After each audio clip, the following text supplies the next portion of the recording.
નમસ્કાર દર્શક મિત્રો, સર્વેને મારા જય શ્રી કૃષ્ણ.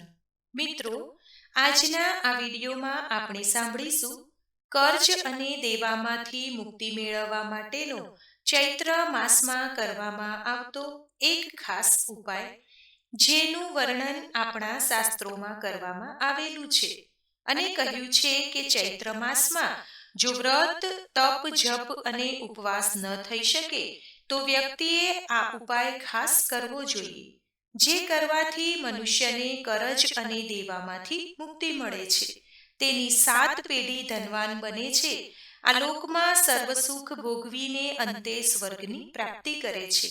તો મિત્રો, આ ઉપાય છે કીડીને કીડિયારું પૂરવાનો. આપણે આગળની માહિતી સાંભળીએ તે પહેલા, જો તમે અમારો આ વિડીયો પહેલી જ વખત જોઈ રહ્યા હોય તો ચેનલને સબસ્ક્રાઇબ જરૂરથી કરજો, જેથી નવા આવનારા તમામ વિડીયો તમને મળતા રહે, અને વિડીયોને લાઈક અને શેર કરજો. ચૈત્ર માસમાં કીડીને કીડિયારું પૂરવાનું અનેરું મહાત્મય છે.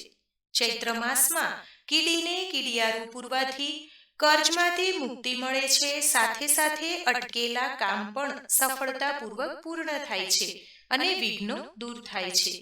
વ્યક્તિની 7 પેઢી સુખી થાય છે, શ્રીમંત અને ધનવાન બને છે. કારણ કે ચૈત્ર મહિનો એટલે કીડીને કીડિયારું પૂરવાનો મહિનો કહેવામાં આવે છે. ચૈત્ર મહિનો કીડીઓ માટે આખા વર્ષનો ખોરાક ભેગો કરવા માટેનો મહિનો છે. ચૈત્ર મહિનામાં આપણે જ્યાં રહેતા હોઈએ ત્યાં સોસાયટીમાં કે આસપાસના વિસ્તારમાં પોચી માટીમાં કીડિયારું પૂરવાનું પુણ્ય કાર્ય અવશ્ય કરવું જોઈએ.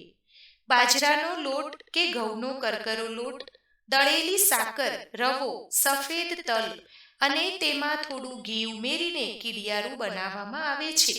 આપણું તૈયાર કરેલું એક મુઠ્ઠી કીડિયારું લાખો કીડીઓ માટેનો વર્ષ દરમિયાનનો ખોરાક બની શકે છે. સૂકું નાળિયેર લઈને તેમાં અડધા સુધી હોલ કરીને તેમાં ગોળ, ખાંડ, ઘી મિક્સ કરી લોટ ભરી જ્યાં વધારે પડતા વૃક્ષો હોય ત્યાં આ નાળિયેરને મૂકી કીડિયારું પૂરવાનું પુણ્ય કામ કરી શકાય છે. કહેવાય છે કે કીડીને કીડિયારું પૂરવાથી કરજ ઓછું થાય છે, 7 પેઢી શ્રીમંત બને છે. નાળિયેરનું કીડિયારું પૂરવાને કારણે કીડીને રોટી અને મકાન બંને મળી રહે છે.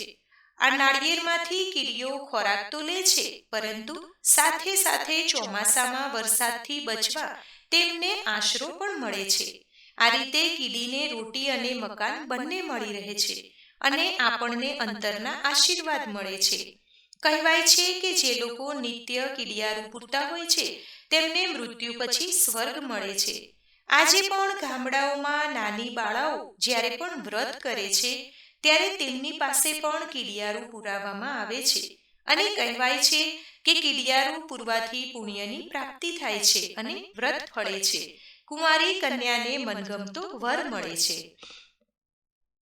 મિત્રો, આપણા હિન્દુ ધર્મમાં દરેક મહિનાનું પોતાનું એક આગવું મહત્વ છે. એવી જ રીતે ચૈત્ર માસ એટલે નવદુર્ગાની આરાધના કરી સિદ્ધિ પ્રાપ્ત કરવાનો માસ તથા ચૈત્ર માસને કીડિયારું પૂરવાનો માસ પણ કહે છે.